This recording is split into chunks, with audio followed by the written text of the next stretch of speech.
Hey everybody! Welcome to Deep Grooves.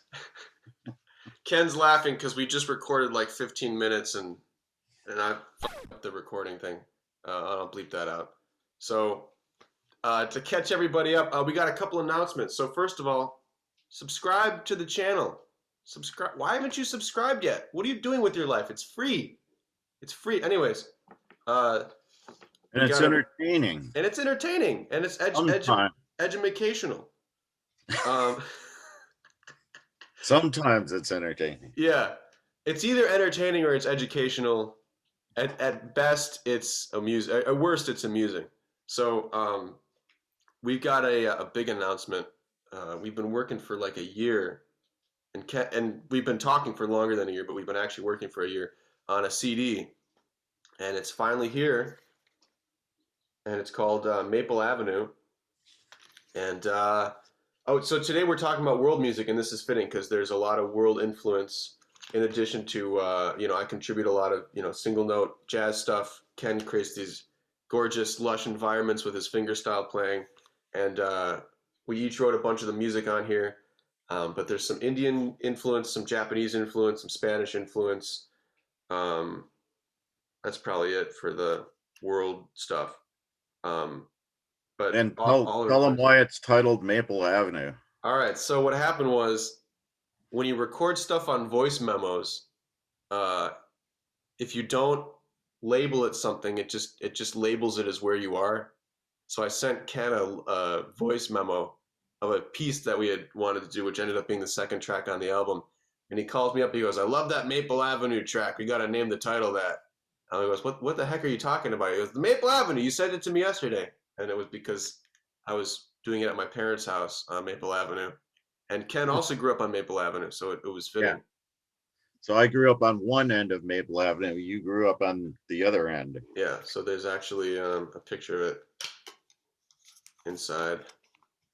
This is a high quality digipack, people. This is some quality stuff. So you can get this from the Spiritone website or from my Bandcamp page, and you can pre-order it now. You can also pre-save it on iTunes and Spotify. We'll put all the links down there. It's very exciting. And tell them about the release. We got a release coming up. We're going to be doing a CD release party / concert at Mama D's in Wales on July 9th, 6:30 to 9 o'clock. Yep. We will be playing a live set. Mm-hmm. It's free. You have no excuse to not be there, It's free. I think. Well, Yeah. you Okay. gotta buy a CD. Yeah, well, we haven't really planned this out much. Well, it should probably be free. We'll put tip jars all over the place though, Yeah, or but something. they Okay. can buy CDs. All We'll right. we'll both Yeah. have our CDs there and stuff, and they have good food there. So Yeah. Oh, Mama D's is the best. Yeah, it's the Wales Mama D's because there's two or three of them now. And also, while we were doing that, I also got this is an EP that I put out in 2019 called Whatever It Is, which you can stream now if you want. Um, but I'm playing a whole bunch of shows this summer, so I figured I should probably get some stuff to sell. So this is an EP that I did. Most of this I recorded on my own, either when I was at Berkeley or at home. And then there's also two bonus tracks on here that Ken produced at Anam Studio, which were live, kind of a jam session of some original tunes of mine. So that's the only way you can get those bonus tracks is if you get the physical CD, and that also you can order on Bandcamp or if you come to see my shows. All right. Yeah, should we get started? So we're talking yep, about world music today. Ken, show us what you got. I've already seen it. I already know the pitch, but show the people what you got. King Sunny Ade and his African beats. It's called Synchro System. So King Sunny Ade is a great African guitarist / band leader, and I think he's probably most interesting as a guitarist. He sort of defines what I consider to be African guitar stylings. Um, I think that he's got a lot of different stuff on different labels. This is on Mango, is the label. Hmm. But yeah, great guitarist, great writer, and he always had excellent bands. Just some jamming African stuff, African guitar music. Um, so I think there's a part 2 to this somewhere, if I remember right. And I see his stuff come through Mhm. fairly often. Cool. So Excellent. yeah, King Sunny a Day, Synchro System. Sweet. All right, I'm gonna start. Nobody get mad. I'm starting with a kind of obvious gear choice, but I have some curveballs later in the selections. But this is a band we've talked about quite a bit. Uh, this is Shakti, it's John McLaughlin's group that he made after Mahavishnu broke up, and this has got a whole bunch of like the finest Indian musicians that were around at the time and were living in the States. Um, and my favorite of theirs, I think, is probably Handful of Beauty. That record really does it for me, but this one is also just spectacular. Um, there's like, man, they're just so tight. They're playing like 30-second notes, and everything is just so clean, and the melodies are so consistently beautiful. Um, so this one's called Natural Elements. It's one of the later in the original lineup. Uh, Actually, did you know they're coming out with a new record? No, I didn't They're know that. doing. They got a new record and a new tour, which I don't know if it's coming through the states or not. A totally different lineup. It's just John McLaughlin and Zakir, and then I think two or three other guys. Vocalist. What's his name? Uh, Zakir Hussein isn't on this one, right? no, he's on this one. Yeah, I think Is he? he's kind of like like it's John and Zakir. I think are the two kind of Okay. visionaries So behind it. yeah, there's kind of two different distinct periods to Shakti. This Yeah. was the early period, and Right. then the later period there was the Live in Bombay, Mm. and I think there was another double live CD as well. Sure. Yeah. Kind of And kind of more focusing on the live shows. yep. Yep. And John McLaughlin switching to electric, which you probably have to do at a certain point when you're playing this kind of music, because man, this stuff he plays. And just a quick story. Ken already knows this, but I was on a retreat a few weeks ago, and which a silent retreat. But then after we broke silence, the Roshi who was leading the retreat came up to me. She goes, Garrett, I saw on Facebook that you posted something about John McLaughlin a couple weeks ago. And I was like, yeah. Oh, what about him? She goes, I used to sit with John McLaughlin in New York. So she had gone to New York because she wanted to learn how to meditate. And this is back in the probably late 60s. And at the time, you couldn't just buy a book or, I don't know, go on. They have a Netflix show now. So she had to fly all the way out to New York to find Sri Chimnoy, who was one of the guys who had come over from India. And she was a dentist. So she did Sri Chimnoy's dental work because he never had anyone to do his dental work. But she had sat with and met John McLaughlin and Carlos Santana back when they were studying with him. I thought that was pretty funny, or pretty Cool. fascinating. So my next pick is Talvin Singh Ha. And I believe this was the first solo record. He really only has two solo records, Okay and Ha. And I kind of got to know him. He's actually known as a producer and has done a lot of production work that sort of blends world beat with electronica. And I believe it was the Afrobeat sound system or something like that Sounds I right. first got to know his work. Um, but he's a traditional Indian tabla player as well as a very very excellent producer.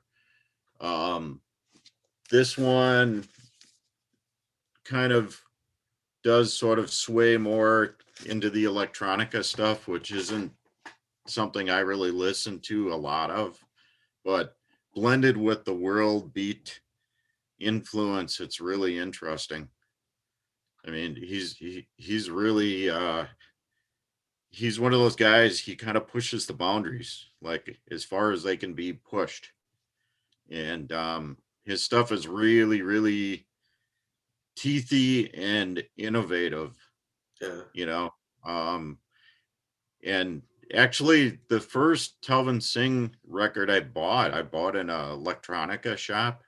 There Hmm. used to be an electronica shop in Madison, which I ended up buying eventually. That I bought the shop and turned it into the original Deep Grooves shop in Madison, Hmm. where the name came from. Wow. Okay. But I it just was one learned of this for those, the first time. I never knew this. So we've been having this show for like 2 years, and I didn't know where that came from. yeah. I mean, I So knew where it came from as far as like records, but yeah. yeah. So I kept going back and looking at this record, and obviously I wasn't really into that kind of music at all, but he had so many kind of world people on the record, and this I'm talking about the other one, which is Hmm. I believe called OK. Yeah. And it was one of those records I didn't really know why I was attracted to it, and I just kind of went back and eventually ended up buying it, and it really turned me on to this whole kind of Indian um, world beat electronica vibe that was happening back in the 90s. Hmm. And he's produced a lot of other people since then, but really interesting stuff. And it sounds phenomenal on vinyl if Hmm. you can find it. Yeah. Yeah. Really hard You to played me find. some of that last time I was over at your house. I think Yeah. the other time Yeah. was on CD. Yeah. His stuff is super hard to find these days, and it's never been reissued. So you got to really dig for it. Hmm. And it's probably a bit expensive too, but Yeah. worth it. Cool. Here, I'll show. I'll show like another kind of serendipitous, like didn't know anything about it. Find this. I found this at Half Price Books actually. Um, and there's usually like a whole bunch of crap, and then you have to spend like 20 minutes digging, and then you find the one thing where you're like, wow. And this was one of them. This is Usually the in a what? section that's totally different than you would Yeah. expect. Yeah. I mean, you even find man, I found some like stellar classical records, like really spectacular stuff that I never thought I'd see in like the $2 bin there, but they're not scratched up. They just don't know what the fuck they are and they just put them in there. So those are worth digging through every once in a while because nobody looks through them and interesting stuff accumulates. But this was in the world section. This is the mysterious sounds of the Japanese bamboo flute by Wadazumito Shuso, and he was a Rinzai Zen Roshi, but instead of giving his talks through speaking, he gave his talks through playing the flute. So there's some really great liner notes on here, and also the cover is just gorgeous, I think. And it's just him playing flute for 40 minutes, and he's got these different pieces which um, are from different things. So one of them is like a festival tune. Um, this one of them is to express the feelings of becoming one, of becoming the wind and playing with the white clouds floating in the sky. Uh, and I looked him up because I was curious about like what his story was. There's a lot of information on him.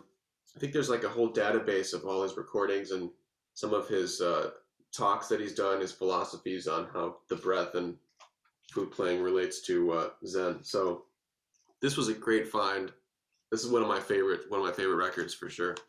And as far as the actual music, um, it's gonna if you haven't listened to any what did they call it, shakuhachi, I think the flute. Um, yeah, shakuhachi. It's a lot of Westerners are put off by it initially because it's a it's microtonal and b it's polyphonic, but it also sounds like he doesn't know how to play the instrument from a Western perspective. But when you relax into it and let the sound come, and you realize he's creating these like huge landscapes with just one instrument, it's really spectacular. Hmm. So if you can find anything of his, send it to me because I want it. So my next pick is Shankar. Oh yeah. Yeah. Who's to know? This is a later period ECM release. Hmm. Zakir Hussein is the percussionist. I can try to pronounce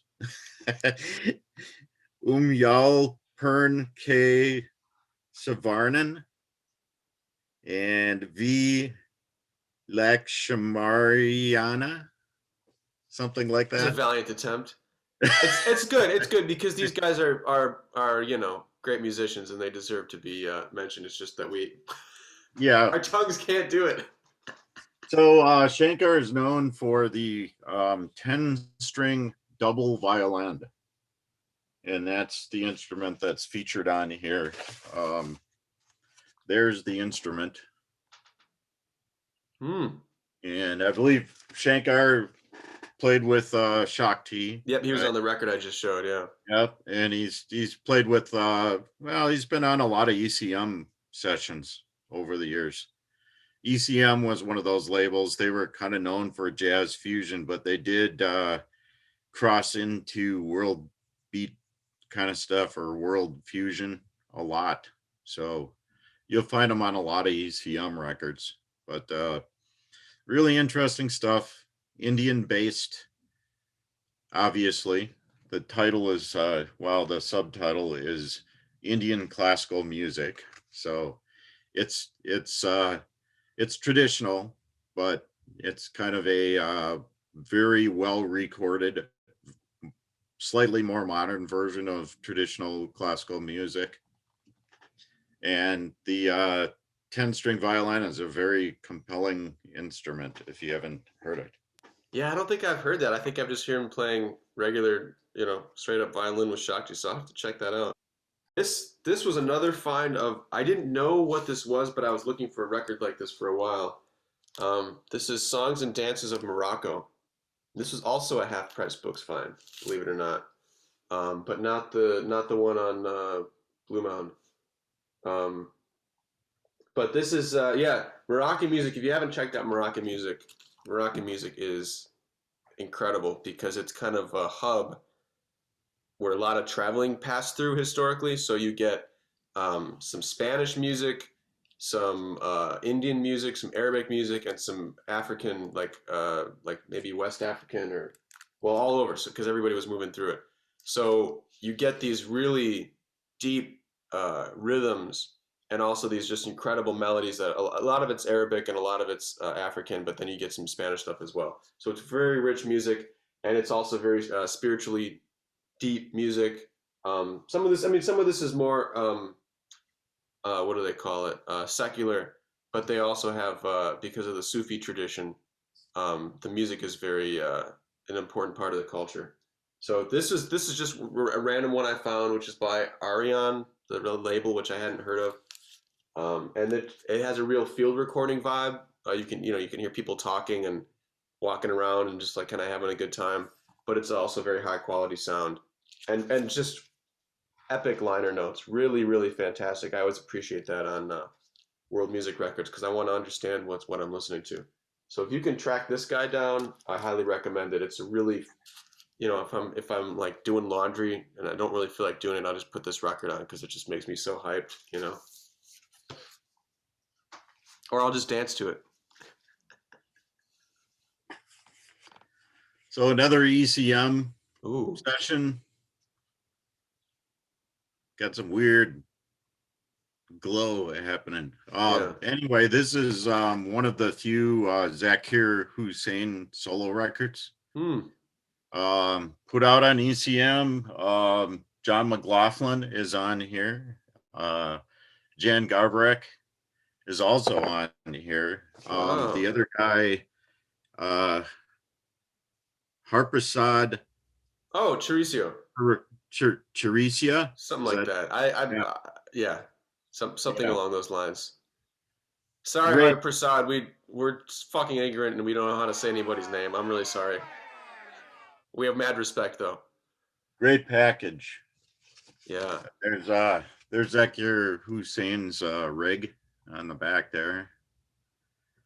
So yeah, I don't know if there's actually a title to this. Oh, Making Music. Just called Making Music. That But yeah, it's fitting. obviously the tabla is the sort of featured instrument. But it's got the ECM vibe, kind of world fusion. Sounds a bit like Shakti, which you would expect Hmm. with McLaughlin on there. But Also, a harder one to find. This, I believe, is a German ECM pressing. Wow. There were To find. Japanese, there were German, and there were American ECMs.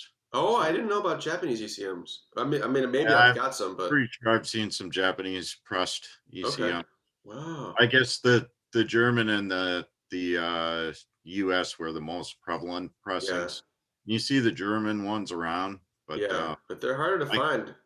yeah, and I think they're a little better. I think the pressing quality is a bit better. I haven't But done an A/B, but generally that seems to be the consensus. I bought this years ago. There was a site that sort of dealt with some world music, Hmm. and this was in their new release of the week column, and I grabbed it. I figured I'd never see it again, and I never have. I've never seen it. If I had Yeah, seen it, you would be I would be showing it. yeah. But I don't know. The glare is kind of Yeah. weird, but can you see the bones? Yeah. It's got a really cool cover. Bones in I the can desert. see I can see myself in your album cover. Yeah, yeah. It's pretty weird. A lot of glare. Yeah. All right, I got another Indian record to talk about, and this was you. This was a gift from you actually, and this is an anthology of North Indian classical music, Volume 4. And That's this a good focus, one. yeah, this is focuses on wind and stringed instruments. And actually, I don't even have the records on the turntable actually. Um, and it's part of a collection. I have another collection, which I don't think is by the same label because this is UNESCO. Musica Hone or Musica. I don't know if that note is supposed to be a P or not. But I also have the. Hold on one second.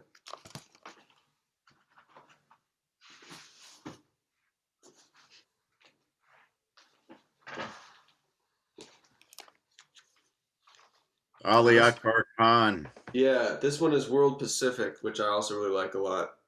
Um, but this one is great. This is, and it's also got. They're always after my heart when they put these like booklets in because I don't really fully understand what's going on in the music from a technical perspective, but it's always nice to get just an idea of like what's the thinking that goes into it because it's not like how we think about Western music. And I don't know most of the players on here, but although I do now. But here's Hari Prasad Charazia, who we were just talking about. Um, and I don't know these other guys, but they play awesome. So Yeah, most of those excited. guys never got out of India. Right. These are the real These are the traditional. heavy guys, yeah. And yeah, it's beautiful. It's beautiful music. Every track is like 10 minutes long, which is still maybe about an eighth of the length that they would play probably if you went to go see them live. Yep. Uh, and it's great, and it's hard. I think any Indian music that makes it over to the states usually ends up having to be the high quality top shelf stuff. I would imagine, and also just to play it, you got to be a bad motorcycle to play this kind of music. So you can't really go wrong with any of these records. I don't think. They usually end up being pretty awesome. So my last pick is from the Less collection. I Yeah. bought out of that collection. This is my favorite Bob Oh, it's a Marley. MoFi. This is a MoFi, yeah. Wow. And this my two favorite Bob Marley songs are on this record, What do you? Jammin' Yeah. and Three Little Birds. Cool. And Natural Mystic I like a lot too. Mm. So for me, this is the Bob Marley record. I mean, there's a lot of good Bob Marley records, but this, to me, this is probably the best one. And I was lucky enough to get this MoFi. This is one of the early numbered ones. This is number 144. Wow. That's incredible. Yeah, we had this killer collection at the store of mobile fidelity and classic records. We Mm-hmm. call it the Less collection. And Yeah. this is one of the There's records I bought out of there. and there's still some records there, right, from that collection. They're dwindling, but are It's they all pretty gone? cleaned out. Okay. Yeah. Because for a while it was like nobody was going for it, and it's like, what? Do you realize what you're looking at. Like it was heavy stuff. Yeah, they realized pretty quick. Yeah. And then it was a feeding frenzy the first couple weeks, and then Yeah. it was feeding frenzy later. Okay. So, Okay. but I grabbed this one because the mobile fidelity version really is that much better. I mean, the Bob Marley, um, this stuff all came out on Island, and it was all pretty good. The pressings were pretty good, but the MoFi is unbelievable. So yeah, I figured I owed it to myself to jump on this one. Yeah, that's got to be pretty awesome. I'm gonna make you play that for me next time I'm over there. Yeah. Yeah. All right. So the last one, I kind of laugh at the people who like talk about their Holy Grail records or whatever, but this was one that I looked for a couple months after I knew what it was. I read the David Liebman, as I mentioned, the David Liebman biography, and he talked a lot about Bulgarian folk music as being one of his early influences that I think Bob Moses or somebody showed him. And there was a record that came out after when he would have been listening to it, but it's kind of the quintessential record of this style of music. And speaking of us butchering stuff, Le Mystère des Voix Bulgaris. It's the mysterious something. The mysterious. There's an American title that if you go on iTunes, I think is what they show it. But it's the Bulgarian. The mystery of Bulgarian voices, and I think it's just the Bulgarian's women's choir or the Bulgarian state radio and television female vocal choir. And there is a part two to this, and I found this sealed, man, for like $15, and this is I don't think it's impossible to find. You do run across these every once in a while, but nobody was the guy dropped the price on it because nobody was buying it, and this is I think objectively some of the greatest music ever made. Just from the perspective of it's raw and emotional. It's like very you know compelling music, but on a technical level, it smokes everybody because it's most of it is just women singing, like maybe 20 women uh, doing all these just insane rhythms and microtones, and the tone of voice that they use is very unique and just I don't know how they get it. Um, it's a religious experience, and then there's some with some ensemble. But I'll be listening to it, and I have and I have an arranger brain, so I'll be listening to it and be like, this is a fusion track right here. This needs to have like some drums and keyboards and um, so yeah. If you ever run across anything, there's a part two which I've been wanting to buy, but I haven't bought yet because I need to fully absorb this. I can't say enough about this music. It's also called like Balkan music. But anything, if you just go up on YouTube and look up Bulgarian women's choirs, you're gonna have your hair blown back. It's just unbelievable. Is that it? Is that all our picks? Or do you have one That's more? our picks. All right. So we'll try to do some more videos. We've been Yeah. sort of slacking lately. Yeah, but I got a whole bunch of stuff built up that I need to talk about. Yeah, me too, including 1, 2, 3, 4, 5, 6, 7 boxes of jazz CDs from the latest Oh my collection gosh. we bought, which is just mind-boggling. Yeah, I'll give a. Should we tell them about it? I think it's kind of Yeah, entertaining. Yeah, yeah, so I was rehearsing for a gig I was doing a residency at the Jazz Estate, and we were rehearsing at the Wisconsin Conservatory, and the bass player was a teacher there. He's a teacher there, and so as we were packing up, he goes, "Go down to the basement and grab some CDs. They have this CD library that's just comparable to the Berkeley Library, which you don't see just like walls full of any jazz CD you would want or any classical CD you would want." And they were getting rid of them. They were just like letting them go. I don't know what their plan was because they wanted to make rooms for the shelves to move out to make them more handicap accessible so people could look at the scores, which is what they were actually there, to do. So I called up Ken and I was like, Ken, we got to jump on this. And Ken jumped on it. So we took 2 trips down there and yeah. filled up our car completely each time with CDs. Uh, 2 SUVs with the seats down and many, many, many like boxes of 10 CDs. boxes per car or And then television or something. I just went again and got the Yeah, rest yeah. a couple weeks ago. So this is a few Oh thousand CDs. So if you no, go to the like store, there's about ten 10,000. thousand. There's still 5 in my garage. Oh my gosh. Yeah. So if you go to the store, you'll see it. They're just kind of and Kent, you did a great job of like making it look nice, but like they're just crammed in all the corners and nooks and crannies. You just gotta. But there's just the coolest. I'll you hold up a handful and I'll hold up a handful of just like Okay. Hey, check this out. This is just a random yeah, handful. A Date with Chris Connor, Atlantic Sessions, Johnny Griffin. yep. This is OJC. Jenkins, Jordan, and Timmons, another OJC. Lee Morgan, Live at the Lighthouse. Chico Help. O'Farrell, Okay. and Oliver Lake Quintet. Uh, That's the kind of stuff I got out of there. Let me show some of my. So I took all the Liebman stuff, although I gave some of it to Ken. So this is Liebman and Richie Byrock duo, and then I took basically all the Joanne Brackeen records that I didn't already have. So I Yeah, I have took like a bunch you more. did too, yeah. Yeah. Which is crazy. Like you never find her stuff on. So it's a tragedy that they got rid of the library because that was a really great resource. But Yeah, but we were there to we help. we can't argue with them. That's what matters, Yeah. right? So this is Joanne, Andrew Surreal, VJ Iyer, and I got a couple Lenny Tristano and like Warren Marsh kind of CDs.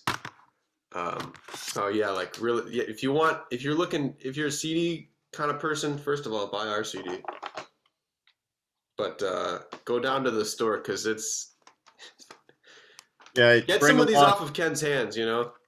bring a lunch, and just spend several hours digging through boxes. Yeah, They're all stacked up in boxes, and then some of them are out under the bins. yeah. You got like a whole pile of crisscross records and Steeplechase, yeah, Bird, Bethlehem, Blue Note, yeah. OJC. I mean, there's like boxes of OJC stuff, Wow. which would be prestige, contemporary, fantasy. I mean, a lot of great labels Yeah. stuffed into that OJC, empire. So yeah, just great stuff. So I'm having a jazz renaissance, Yeah, you I bet. I bet.